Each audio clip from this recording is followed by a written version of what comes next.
આપણે બનાવવાની છે આજે સાબુદાણાની ખીચડી। તો તેના માટે જો આપણે તૈયારી કરી લીધી છે।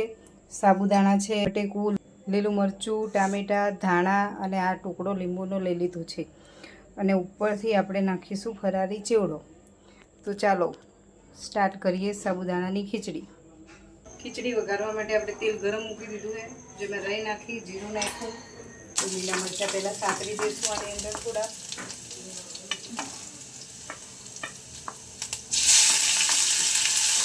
ટમેટા અને બધું સ્વાદ મુજબ મીઠું નાખશું અંદર। ખડા મસાલા કરીશું આપણે, જે ધાણા જીરું છે, હળદર અને આ લાલ મરચું। સાબુદાણા પલાળીને રાખ્યા હતા, આને બરાબર મિક્સ કરી દીધી। જોઈ શકો છો બરાબર મિક્સ થઈ ગઈ છે। થોડી વાર આને ચડવા દઈશું આપણે, તે મસાલા બધા મિક્સ થઈ જાય।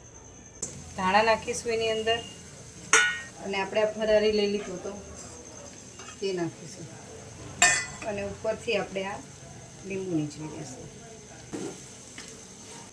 તૈયાર છે આપણી સાબુદાણાની ખીચડી, જે એકદમ ટેસ્ટી અને લાજવાબ બની છે।